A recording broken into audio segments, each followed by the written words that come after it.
ખેડૂતોને ડુંગળીના ભાવ ન મળવા મુદ્દે કૃષિ મંત્રી અને એપીએમસીના હોદ્દેદારોની બેઠક પૂર્ણ થઈ ગઈ છે। સૌરાષ્ટ્રના એપીએમસીના હોદ્દેદારોની કૃષિ મંત્રી સાથે બેઠક, કૃષિ મંત્રી અને એપીએમસીના હોદ્દેદારો વચ્ચે આ બેઠક થઈ હતી, જે બાદ કૃષિ મંત્રી રાઘવજી પટેલે નિવેદન આપ્યું કે રાજકોટ સહિતની એપીએમસીના ચેરમેન મળ્યા। કેન્દ્રીય કૃષિ મંત્રી અને મુખ્યમંત્રીને અમે ધ્યાન દોર્યું છે, મુખ્યમંત્રી કેન્દ્ર સરકારને ધ્યાન દોરશે।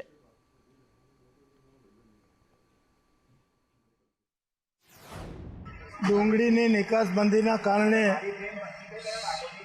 ઉદ્ભવેલી પરિસ્થિતિ અંગે Rajkot marketing yard, Gondal marketing yard, Mahuva marketing યાર્ડના ચેરમેનો સહિતના સૌરાષ્ટ્રના જુદા જુદા માર્કેટિંગ યાર્ડના ચેરમેનોનું એક પ્રતિનિધિ મંડળ આજે મને આ પ્રશ્ને મળેલ પ્રતિનિધિ મંડળ સાથે ખૂબ લાંબી વિશદ છણાવટ થઈ। પ્રતિનિધિ મંડળના પ્રશ્ને અમે ખૂબ ચર્ચા વિચારણા પણ કરી અને જે પરિસ્થિતિ ઉદ્ભવી છે ડુંગળીની નિકાસબંધીના કારણે અને ખેડૂતોને ભાવના પ્રશ્ને જે પરિસ્થિતિ ઊભી થઈ છે એ અંગે મેં ભારત સરકારના કૃષિ મંત્રી, ભારત સરકારના ખાતર મંત્રી મનસુખભાઈ માંડવિયા સહિતના અને અમારા મુખ્યમંત્રી શ્રી ભૂપેન્દ્રભાઈ પટેલનું ધ્યાન દોર્યું છે। સૌરાષ્ટ્રના ઘણા ખરા યાર્ડોના ચેરમેનો માનનીય મંત્રીશ્રીને મળવા માટે આવ્યા હતા। ડુંગળીની જે નિકાસબંધી થઈ એ અંગે મેં રજૂઆત કરી હતી અને રજૂઆતમાં ખેડૂતોને જે અન્યાય થઈ રહ્યો છે એ બાબતે રજૂઆત કરી માનનીય મંત્રીશ્રીએ, માનનીય રાકેશ સાહેબ જે છે એમણે બરાબર સાંભળી અને આ અનુસંધાને એ ઉપર રજૂઆત કરીને આ નિકાસબંધી દૂર કરવા માટે રજૂઆત કરશે એવું અમને આશ્વાસન આપ્યું છે। ડુંગળી ખેડૂતો અને ગૃહિણીઓ બંનેને રડાવી રહી છે। ખેડૂતોને ડુંગળીના ભાવ નથી મળતા।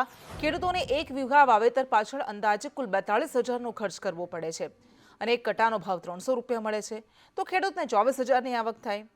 ખેડૂતને ડુંગળી પાછળ 16,000 જેટલું નુકસાન થાય છે। કમોસમી વરસાદથી ઉત્પાદનમાં 50 થી 70 મણ ડુંગળીની ઘટ થઈ છે। ડુંગળી રોપવા માટે મજૂરી ખર્ચ 1 વીઘાના 6,000 રૂપિયા થાય છે અને 1 વીઘામાં ડુંગળીનું ઉત્પાદન 200 થી 250 મણ જેટલું થાય છે। ડુંગળીના ખેતકામનો ખર્ચ 2,000 થી 3,000 રૂપિયા 1 વીઘે થાય છે અને 1 વીઘે 2,000 દવા અને ખાતરનો ખર્ચ થાય છે। 3 મહિનાની સિઝનમાં 2 વખત નિંદામણ કરવું પડે છે। ડુંગળી કાઢવા માટેની મજૂરીનો ભાવ પણ 1 વીઘે 6,000 રૂપિયા છે। કટા ભરવા અને યાર્ડમાં ઉતારવાની મજૂરી 1,000 રૂપિયા છે। ડુંગળીના બારદાનના સિલાઈ કામના 500 રૂપિયા છે અને હાલ ડુંગળીનો માર્કેટ ભાવ 150 થી 400 રૂપિયા ચાલે છે। 25 મણ કળીના 1 વીઘાના ભાવના આ વખતે ખેડૂતોએ 400 રૂપિયાની કળી લીધી છે, એટલે 25 ચોકર 20,000 રૂપિયા તો ખાલી બિયારણનો ખર્ચો થાય છે। ત્યારબાદ અને સોપા મણના બીજા 3,000 રૂપિયા, ખાતરનો, બિયારણનો અને અન્ય જે ખર્ચ આવે એટલે વીઘે 30,000 રૂપિયા આસપાસનો ઓલરેડી 1 વીઘાનો સોંપાવાનો ખર્ચ આવે છે। 10,000 રૂપિયા 1 વીઘા આસપાસનો અમારે મજૂરી ખર્ચ લાગે છે, તો તમામ ખર્ચ થતાં વીઘે 35,000 થી 40,000 રૂપિયાનો અંદાજિત 1 વીઘાનો ડુંગળીનો ખર્ચ આવે છે। કમોસમી વરસાદના હિસાબે જે ઉતારો મળવો જોઈએ ઉતારો મળ્યો નથી। અત્યારે કેટલા દિવસથી સરકારે નિકાસબંધી કરી છે। એક ખેડૂત 150 મણ ડુંગળી લઈને આવે અને 200 રૂપિયાના ભાવે, 250 રૂપિયાના ભાવે વેચે તો એ ખેડૂતોને 30,000 રૂપિયા તો એના પર થાય છે। 40,000ની સામે 30-35,000નો ખર્ચ નીકળે છે। હાલમાં અમારે જોઈએ તો અત્યારે તો અમારે આવક સદર બંધ કરી છે, પણ જે પહેલાં આવક હતી એટલે 15,000 થી 20,000 થયેલાની આવક હતી, હવે સિઝન શરૂ થઈ ગઈ છે એમાં આવક વધતી જાય છે। પણ હાલમાં અમે હરાજી શરૂ કરી ત્યારે અમારે હરાજી 100 નીચામાં 130 જે ડુંગળીના વેરિએશન પ્રમાણે ભાવ થાય છે, નીચામાં 130 ને ઊંચામાં 475 લઈને વેચાણ થયું હતું મારે। અત્યારે તમારે 20,000 થયેલા આવ્યા હતા, પણ ધીરે ધીરે રોજ 3, 4, 5 હજાર થયેલા વધતા જાય છે। 15 દિવસ પહેલાં ભાઈ ડુંગળીનો ભાવ એ હતો કે ભાઈ 130થી માંડીને 400, 450 અને વચ્ચે પાછું બજાર અપ થઈ ગઈ 500 લગીને વેચાણ હતું, 512, 15 લગીને વેચાણ હતું। અને ગોંડલ માર્કેટિંગ યાર્ડ પાસે ખેડૂતોએ ચક્કાજામ કર્યો। ડુંગળીના પૂરતા ભાવ ન મળતા બીજા દિવસે પણ વિરોધ કરવામાં આવ્યો। વિરોધ કરતા ખેડૂતોની પોલીસે અટકાયત કરી। બપોર સુધીમાં નિરાકરણ નહીં આવે તો આંદોલનની ચીમકી તેમણે એ સમયે ઉચ્ચારી હતી। ધોરાજીના ખેડૂતોએ આત્મવિલોપનની ચીમકી ઉચ્ચારી દીધી છે। ડુંગળી રસ્તા પર ઠાલવીને વિરોધ નોંધાવી રહ્યા છે। મોટી સંખ્યામાં ખેડૂતો રસ્તા પર ઉતર્યા। ડુંગળીની નિકાસ પર પ્રતિબંધને કારણે ખેડૂતો રસ્તા પર છે, કારણ કે પોષણક્ષમ ભાવ નથી મળતા અને પારાવાર નુકસાન સહન કરવાનો તેમને વારો આવ્યો છે। આ ખેડૂતોની વ્યથા તમે જોઈ શકો છો। સરકારને અઠવાડિયા પહેલાંની જે અલ્ટિમેટમ આપવામાં આવ્યું છે અને સરકારથી એક પણ પ્રકારનો નિર્ણય નથી લઈ શકાતો। અને ડુંગળી છે એ કોઈ વસ્તુ એક ખાવા માટે ગરીબોની બેલી કહે પણ દાળ અને ચોખા હોય તો ખાઈ શકાય. ડુંગળી એક એના આનંદનું સાધન છે અને ડુંગળી જ કેમ દેખાય છે સરકારને? અત્યારે ગેટ ઉપર પોલીસ મૂકી દીધેલી છે. 3 દિવસથી ગોંડલ યાર્ડની અંદર વેપારીઓ ડુંગળી ખરીદી કરવા નથી આવતા, તો ખેડૂતની ડુંગળી શા માટે બોલાવવામાં આવી અહીંયા? આના કાંઈ કોઠલા ભરાય નહીં. આ 20 દીએ પબ્લિકના પેટમાં પડી જવી જોઈએ, નકર આ વસ્તુ આ કોટા કાઢી જાય. એ સરકારને ખબર છે ને બધાને ખબર છે. તો અમે 3 દીથી આ ગામડેથી હેરાન થાય છે, ડુંગળીની હરાજી કાંઈ લેવામાં આવતી નથી. તો આનું કરવું શું અમારે? કેન્દ્ર સરકારના જે ડુંગળીના નિકાસબંધીના નિર્ણયના જે છે વિરોધમાં છેલ્લા 4-5 દિવસથી ખેડૂતો ઉગ્ર પ્રદર્શન કરી રહ્યા છે. ગઈકાલે પણ અમારે ગોંડલ માર્કેટયાર્ડમાં ઉગ્ર પ્રદર્શન કર્યું હતું અને આજે સવારમાં પણ ડુંગળીના પકવતા ખેડૂતો અહીંયા યાર્ડમાં આવ્યા હતા અને હાઈવે ઉપર ચક્કાજામ કરવાનો પ્રયત્ન કર્યો હતો. અત્યારે અમારા યાર્ડના ગેટે તમામ ખેડૂતો ભેગા થઈ અને યાર્ડના ગેટે ડુંગળી ઠલવી અને ખૂબ આ નિર્ણયની સામે રોષ પ્રગટ કરેલ હતો. અને અમે યાર્ડ તરફથી અત્યારે ડુંગળીની હરાજી સદંતર બંધ છે અને સરકારના આ નિર્ણયથી ખેડૂતોને ખરેખર પારાવાર નુકસાન જાય છે. તો સરકારે ટૂંક સમયમાં આ નિર્ણયમાં કંઈક ફેરફાર કરવો જોઈએ. ભાવનગર માર્કેટિંગ યાર્ડમાં વજન કપાતનો મુદ્દો ફરી વિવાદમાં આવ્યો. આ મુદ્દાને લઈને અચોક્કસ મુદ્દત સુધી તમામ હરાજી બંધ કરવામાં આવી છે. યાર્ડમાં તમામ વેપારીઓ સાથે વજન કપાત મુદ્દે અવારનવાર પ્રશ્નો ઊભો થાય છે, જેને લઈને ખેડૂતો પરેશાન થતા હોય છે. સેક્રેટરીએ પરિપત્ર બહાર પાડી અચોક્કસ સમય સુધી યાર્ડ બંધ રાખવાની જાહેરાત કરી છે. હાલ વેપારીઓ દ્વારા મીટિંગ કરી બંધ રહેલી હરાજી ફરી શરૂ થાય તેવા પ્રયાસ થઈ રહ્યા છે. અમે જ્યારે આવક મગાવી ત્યારે ખરીદનારને બધાને કમિશનરને આપણે સખ્ત સૂચના આપી હતી કે ભાઈ કોઈ પણ જાતનું વજન કપાત નહીં કરવું. એ મુજબ અમે હરાજી શરૂ કરી હતી. પણ હવે ટેલિફોન ફરિયાદો અને થોડીક ફરિયાદો આવતા અમે પાછી જાણ કરી કે ભાઈ ફરિયાદો આવે છે એટલે હવે પછી જ્યાં લગી આનું નિરાકરણ ન થાય ત્યાં સુધી અમે તમામ જણસીની આવક બંધ કરેલ છે. એ અમે જાણીએ છીએ ભાઈ ત્યાં અત્યારે ખેડૂતોને નુકસાન જાય છે, પણ આ લોકો આ પ્રશ્ન વારંવાર આવેલા ખેડૂતો બિચારો આવીને પછી અહીંયા આવીને હરાજી કરેલા એની પર કપાત થાય છે એટલે એ લોકો પછી ઓબાળો બોલાવીને હરાજી બંધ કરી. જ્યાં લગી નિરાકરણ હવે મને લાગે 1-2 દિવસમાં નિરાકરણ આવી જશે અને પછી શરૂ કરી દઈશું મેં. ખાસ કરીને ગઈકાલે જે ઇસ્યુ બન્યો છે તેમાં ખાસ કરીને એક તો ડુંગળીમાં જે વજન કપાત જે થતું એને લઈને ખેડૂતોની અંદર એક પ્રશ્ન હતો અને એને હિસાબે કપાસ ખરીદ કરતા વેપારીઓએ એમાં પણ બાદ આપવું એવી એક માંગણીને લઈને હરાજીનો બહિષ્કાર કરેલ અને ખેડૂતોએ જે પોતાના માલ લઈને આવેલા હતા એટલે એમનો રોષ એવો હતો કે ભાઈ હરાજી શરૂ થવી જોઈએ અને વજન કપાત વગર. એટલે આ વિષયને લઈને ક્યાંક ને ક્યાંક ઓફિસ દ્વારા જે નિર્ણય સમયસર લેવાવો જોઈએ નહીં લેવાથી ખેડૂતોએ ઉશ્કેરાટમાં આવીને માર્કેટિંગ યાર્ડની અંદર ચાલતી બધી જ હરાજીઓ બંધ કરાવેલી અને ત્યારબાદ એમને શાંત પાડી એમની સાથે બેઠક કરી અને રાબેતા મુજબની જે હરાજી હતી કાલના માલ નિકાલ કર્યા હતા. ત્યારબાદ ઓફિસ દ્વારા તંત્ર દ્વારા એક પરિપત્ર જાહેર કરવામાં આવ્યો છે કે ફરી દરેક જણસીની અંદર વજન બકાતવાળો પ્રશ્ન જે ન પતે ત્યાં સુધી નવી આવક નહીં લાવવી એવો એક પરિપત્ર જાહેર કરીને માર્કેટિંગ યાર્ડની બધી આવકો બંધ કરવામાં આવી છે. ડુંગળીના પાક મુદ્દે સાંસદ શક્તિસિંહ ગોહિલનું નિવેદન સામે આવ્યું કે સરકાર તાત્કાલિક ડુંગળીના નિકાસ પરનો પ્રતિબંધ હટાવે.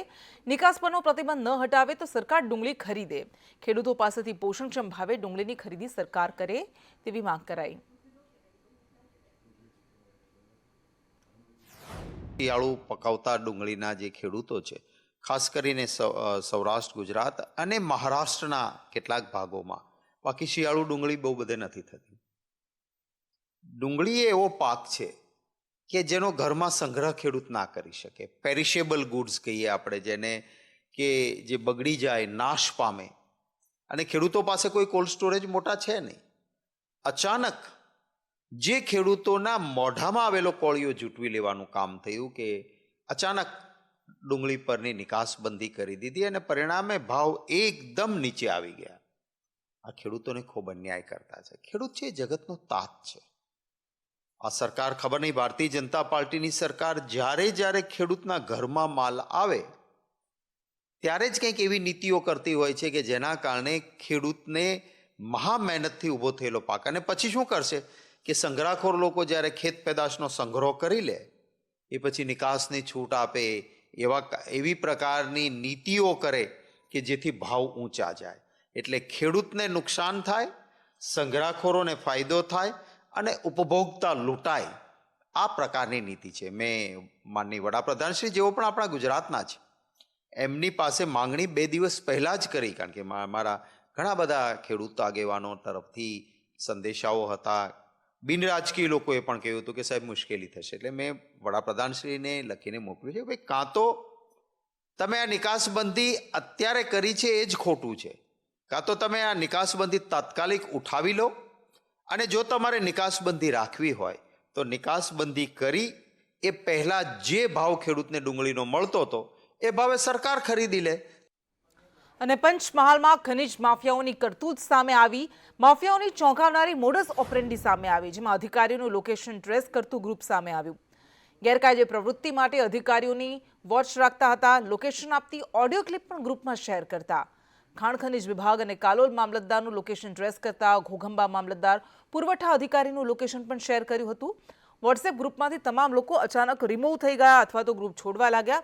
વોટ્સએપ ગ્રુપના સભ્ય સામે કાર્યવાહી કરવાના આદેશ કરાયા છે અને 3 સભ્યોની પોલીસે આ ગ્રુપના 3 સભ્યોની અટકાયત કરી છે.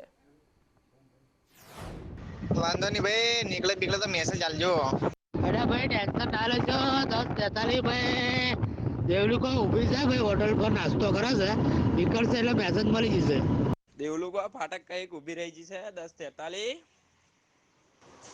નીકળશે એટલે મેસેજ મળી જશે. ચાલો મિત્રો, રમૈયા ચોકડી થી પુરાવા ચોકડી હાલમાં લાઈન ક્લિયર છે. ચલો ભાઈ 10-11 સાયલેન્ટ મારતી વૃંદાવન હોટલ થી ડેલોલ બાજુ ફૂલ ફાસ્ટ. ભાઈ પેલી 38-98 બી ફૂલ સ્પીડમાં સાયલેન્ટ મારતી કોનો ચોકડી છોડીને ચાલે છે ભાઈ, ગાડીઓ ભેગ્યો ના થાય. સગન શું હતું, કઈ રીતના આપણે આ બહાર પડ્યું અને કેટલા સમયથી ચાલતું હતું, એવું શું આપણને લાગે? તારીખ 13ના રોજ અમારી જિલ્લાની ટીમ અત્રેથી હાલોલ તરફ જવા નીકળી હતી. અમારી સરકારી ગાડી જે 5454 છે એની અંદર. તો અમો જઈ રહ્યા હતા ત્યારે મારે હાલોલ એસડીએમનો પણ ચાર્જ છે. તો જે ખનીજ સાથે સંકળાયેલા લોકો છે, અનાજ સાથે સંકળાયેલા જે લોકો છે અને જે લીલા ઝાડ સાથે સંકળાયેલા લોકો જે ગેરરીતિ કરે છે, તો એ પૈકીના કોઈ માણસ અમારી ગાડીની પાછળ પીછો કરી રહ્યા હતા. અમને શંકા જતા એને અમે યુટર્ન લઈને પાછળ પીછો કરેલો પણ એ નાસી ગયેલી છે. ત્યારબાદ અમે કાલોલ મામલાદાર કચેરીએ ગયેલા. તો અમારી કાલોલ મામલાદાર કચેરીની પાછળના ભાગે બેઠા ઈસમો આ વોટ્સએપની અંદર જે મેસેજ નાખતા હતા એવી અમને શક ગઈ અને બાતમી પણ મળી ગઈ. તો અમે પોલીસની મદદ લઈ તાત્કાલિક એ ઈસમની ધરપકડ કરવામાં આવી, અટકાયતમાં લેવામાં આવ્યો. જે ઈસમનું નામ નારણભાઈ બાબુજી વણજારા, ઉંમર વર્ષ 33, કાલોલના રહેવાસી છે. અને તેઓને જે મોબાઈલ જપ્ત કર્યો છે એની અંદર અને પોતે કબૂલ્યું છે કે જે સબકા માલિક એક ગ્રુપ છે એની અંદર એણે અમારી ગાડીના જે મેસેજ નાખ્યા છે 3:58 કલાક, ચલો ભાઈ 5454 કાલોલ મામલાદારમાં એન્ટર થઈ ગઈ છે, ચલો ભાઈ 5454 મધવાસ ચોકડી છોડીને હાલોલ બાજુ રવાના થઈ ગઈ છે, જેવા મેસેજો એણે નાખેલા છે. હવે આ જે મોબાઈલ જપ્ત કરીને જે એની અંદર કમસે કમ 10 થી 11 ગ્રુપો છે, એ ગ્રુપોની અંદર સતત આ મેસેજ નાખવામાં આવે છે. છેલ્લા કેટલાક સમયથી પંચમહાલ પોલીસને એવી જાણકારી મળેલી હતી કે અમુક વોટ્સએપ ગ્રુપ એવા ઊભા થયેલા છે જેમાં સરકારી અધિકારીઓ, ખાસ તો રેવન્યુ અધિકારી હોય અથવા તો ખાણ ખનીજ વિભાગના અધિકારીઓ હોય, વન વિભાગના અધિકારીઓ હોય, તે લોકોની મૂવમેન્ટ ઉપર વોચ રાખવામાં આવે છે અને તેની માહિતી ગ્રુપમાં શેર કરવામાં આવે છે. આ માહિતીના આધારે પંચમહાલ એલસીબી પોલીસે કાલે 3 ઈસમોની 5 મોબાઈલ સાથે અટકાયત કરેલી છે. વડોદરાના ગોરવા રોડ પર સ્મિથ કોમ્પ્લેક્સમાં આવેલી ઇમિગ્રેશન ઓફિસમાં સીઆઈડીએ તપાસ કરી. સ્મિથ કોમ્પ્લેક્સમાં આવેલી માઇગ્રેશન ઓવરસીઝમાં તપાસ કરાઈ. સીઆઈડી ક્રાઇમની સાથે ભરૂચ અને પંચમહાલ પોલીસ પણ જોડાઈ. રૂટીન તપાસ હોવાનું અધિકારીઓએ રટણ કર્યું. અધિકારીઓએ હાલ કંઈ પણ કહેવાનો ઇનકાર કર્યો છે. આઈએલટીએસ મામલે આ તપાસ ચાલી રહી છે. વડોદરા શહેરના ગોરવા રોડ પર આવેલા એક ઇમિગ્રેશનની ઓફિસ ખાતે સીઆઈડી ક્રાઇમ્સ અને પંચમહાલ અને ભરૂચ પોલીસની જે ટીમો છે તે હાલ અહીંયા આવી છે. તપાસનો ધમધમાટ ચાલી રહ્યો છે. જે રીતે આ દ્રશ્યો છે, જે પંચમહાલ પોલીસ, ભરૂચ પોલીસ અને સીઆઈડી ક્રાઇમ વડોદરાની આ તમામ એક તપાસમાં જોડાઈ છે. જોકે અધિકારીઓ સાથે ઓફ કેમેરા જ્યારે વાત કરવામાં આવી ત્યારે હાલે કંઈ પણ કહેવાનો ઇનકાર કરી રહ્યા છે. તેમનું કહેવું છે કે આ એક રૂટીન ચેકિંગ છે અને જે માઇગ્રેશન ઓવરસીઝ નામની જે આજે ઇમિગ્રેશનની ઓફિસ છે ત્યાં હાલ અહીંયા પૂછપરછ અને તપાસ ચાલી રહી છે. અધિકારીઓનું કહેવું છે કે આ ફક્ત ITS મામલે પૂછપરછ ચાલી રહી છે, કોઈ ક્રાઇમ નથી તેવું હાલ કહી રહ્યા છે. જો ક્રાઇમ નથી તો પછી કેમ આ તપાસ ચાલી રહી છે તેવા સવાલ અહીંયા ઊભા થઈ રહ્યા છે. કેમેરા પર્સન નિકેશ વળાંક સાથે કુણાલ શર્મા, સંદેશ ન્યૂઝ, વડોદરા. અને પોલીસ સામેની ફરિયાદ દમન મુદ્દે હાઈકોર્ટમાં સુનાવણી થઈ. પોલીસ સામેની ફરિયાદ માટે સરકાર અલગ નંબર જાહેર કરશે. રાજ્ય સરકાર 12 જાન્યુઆરી સુધીમાં નવો નંબર જાહેર કરશે. એડવોકેટ જનરલે ગુજરાત હાઈકોર્ટને બાંહેધરી આપી છે. પ્રજાના મનમાં રહેલો સર્વવ્યાપ ધરાવતો 100 નંબર યથાવત રહેશે. કેન્દ્ર સરકારની માર્ગદર્શિકા પ્રમાણે 112 નંબર દેશવ્યાપી અને જાહેર થનાર નંબર રાજ્યના તમામ લોકોને જાણમાં આવે. કોઈપણ ફરિયાદ હશે તો 24 કલાકમાં કડક કાર્યવાહી કરાશે.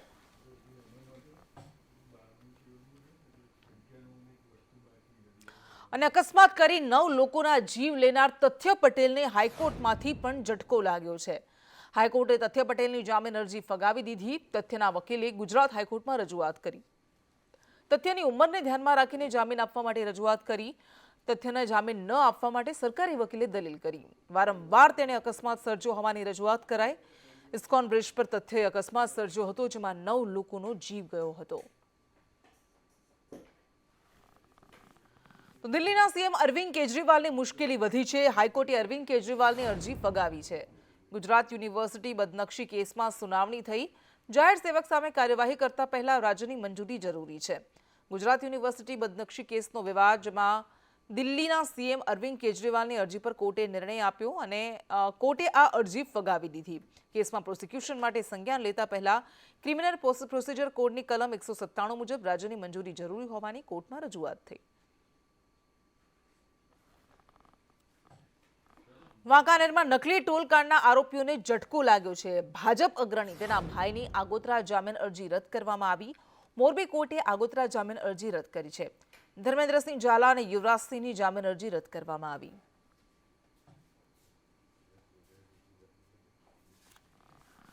આ તરફ આપના ધારાસભ્ય ચૈતર વસાવાના રિમાન્ડ મંજૂર થયા છે. ચૈતર વસાવાના 3 દિવસના રિમાન્ડ મંજૂર થયા. MLAને તકલીફ ન પડે તેવા સૂચન સાથે રિમાન્ડ મંજૂર કરાયા. વનકર્મીઓ પર હુમલાના કેસમાં ગુનો દાખલ કરાયો હતો. ગઈકાલે ચૈતર વસાવાએ પોલીસ સમક્ષ સરેન્ડર કર્યું હતું. છેલ્લા 1 મહિનાથી ચૈતર વસાવા ફરાર હતા. ચૈતર વસાવા સહિત 9 આરોપીઓની પણ પોલીસે ધરપકડ કરી છે. પોલીસે આજે ચૈતરભાઈને ડેડિયાપાડાની કોર્ટમાં રજૂ કર્યા હતા અને 14 દિવસના રિમાન્ડની માગણી પોલીસે કરી હતી. આ પોલીસના રિમાન્ડની માંગણીની સામે માનનીય ધારાસભ્ય ચૈતરભાઈ વસાવા તરફથી વકીલ તરીકે અમોએ પક્ષ રાખ્યો અને બંને પક્ષની દલીલો સાંભળ્યા પછી નામદાર ડેડિયાપાડા કોર્ટે 18 તારીખે બપોરે 12 વાગ્યા સુધીના રિમાન્ડ મંજૂર કર્યા છે. આ વખતે ઘણા પ્રયત્નો, ઘણા બધા લખીને લઈ લો, આમ થાય તેમ થાય, છતાં કોંગ્રેસ જ મુખ્ય વિરોધ પક્ષ રહ્યો છે. અને ગુજરાતી મતદારોને એ સૂઝબૂઝ છે કે બે પક્ષની જ વચ્ચેની બાબત રહે છે. ગઠબંધન થાય ન થાય એ બધો અમારો ઇન્ડિયા ગઠબંધનનો નિર્ણય હોઈ શકે. એના અંગે હું અત્યારે કોઈ ટિપ્પણી ન કરી શકું. ભારતીય જનતા પાર્ટી સત્તાનો દુરુપયોગ કરીને કોંગ્રેસ અને ભારતીય જનતા પાર્ટી અન્ય પાર્ટીઓના ધારાસભ્યોને તોડવાની જે ચેષ્ટા કરે છે, એક હલકા પ્રકારની રાજનીતિ છે. સુરતમાં ઉર્જા વિભાગની પરીક્ષામાં કૌભાંડ મુદ્દે ખુલાસો થયો. સેટિંગ કરીને પાસ થનારા વધુ 42 નોકરિયાતોને નોટિસ આપવામાં આવી. PGVCLના 20 નોકરિયાતોને નોટિસ ફટકારાઈ તો MGVCLના 22ને નોટિસ ફટકારવામાં આવી. એક પરીક્ષાર્થી દીઠ ₹8 લાખથી 10 લાખ પડાવવામાં આવ્યા હતા. ક્રાઇમ બ્રાન્ચે 5 મહિના પહેલા કૌભાંડ ઝડપી પાડ્યું હતું. અગાઉ મહેસાણાથી 11 લોકોની ધરપકડ કરાઈ હતી. સાબરકાંઠામાં 5 દિવસમાં બીજી લૂંટની ઘટનાને લઈને ચકચાર મચી છે. વડાલીથી ખેડબ્રહ્મા હાઈવે પર વિવાઈ શ્યામનગર પાટિયા પાસે બંદૂકની અણીએ 65 લાખની લૂંટને લઈ જિલ્લા પોલીસ દોડતી થઈ છે. સ્થાનિક પોલીસ, ડીવાયએસપી, LCB, SOG સહિતનો પોલીસ કાફલો ઘટના સ્થળે પહોંચ્યો અને તપાસનો ધમધમાટ શરૂ કર્યો. હાઈવે પર કારને અટકાવી બલેનો ગાડીમાં આવેલા અજાણ્યા શખ્સો લૂંટ ચલાવી ફરાર થયા હતા. જે બાદ કાર ચાલકની તબિયત લથડતા સારવાર માટે હોસ્પિટલ ખસેડવામાં આવ્યો. આ ઘટનામાં ફરિયાદીની પૂછપરછ બાદ સમગ્ર પ્રકરણ બહાર આવવાની શક્યતા છે. થોડાક જ કલાકો પહેલાં આ હાઈવે રોડ ઉપર એક ખેડબ્રહ્મા તરફથી 4 વ્હીલર આવતી હોય છે. તે 4 વ્હીલરના આગળ બીજી એક 4 વ્હીલર નંબર પ્લેટ વગરની આવે છે. તેને અટકાવી અને બંદૂકની અણી એટલે બંદૂક બતાવી અને 65 લાખ રૂપિયા જેવી રકમની લૂંટ થાય છે. સાબરકાંઠાના વડાલીથી ખેડબ્રહ્મા હાઈવે પર જોડતો સામનગર પાટિયા પાસે કાર જતી કારને બીજી અન્ય કાર દ્વારા બંદૂકની અણી દ્વારા 65 લાખની લૂંટનો બનાવ સામે આવ્યો છે. આ બાબતમાં લઈને કઈ રીતે સમગ્ર પ્રકરણમાં આવ્યું છે અને એ બાબતમાં લઈને હાલમાં વડાલીમાં લોકો જોવા માટે ટોળા ઉભી રહ્યા છે. ને હિતેશ રાવલ, સંદેશ ન્યૂઝ, સાબરકાંઠા. દાહોદ નકલી કચેરી કાંડમાં વધુ 5ની ધરપકડ કરવામાં આવી. તકેદારી વિભાગના કર્મચારીની ધરપકડ કરવામાં આવી. પ્રાયોજના વહીવટદાર કચેરીના 4 કર્મચારી ઝડપાયા. અત્યાર સુધીમાં કુલ 11 આરોપીઓની ધરપકડ કરાઈ છે. સંદીપ રાજપૂત સહિતના લોકોએ 6 નકલી કચેરી બનાવી હતી. દાહોદ પ્રાયોજના કચેરીમાંથી 18 કરોડ 59 લાખની ગ્રાન્ટ મેળવી. ગઈકાલના રોજ 5 અલગ અલગ કર્મચારી અથવા કરાર આધારિત કર્મચારીઓની ધરપકડ કરવામાં આવી છે. જેમના નામ છે મયુર પ્રકાશભાઈ પરમાર, પુખરાજ રોજ, પ્રદીપભાઈ મોરી, ગિરીશભાઈ દલાભાઈ પટેલ અને સતીશભાઈ અશોકભાઈ પટેલ. આ 5 જે તે સમયે જિલ્લા પ્રાયોજના અધિકારીની કચેરીમાં નોકરી કરતા હતા. અલગ અલગ ગ્રાન્ટોના ટેબલ સંભાળતા હતા. આ ફેક ઓફિસ સ્કેમમાં જે 100 જેટલા કોન્ટ્રાક્ટ આરોપીઓએ લીધેલા અને 18 કરોડ જેવી રકમ થવા પામે છે.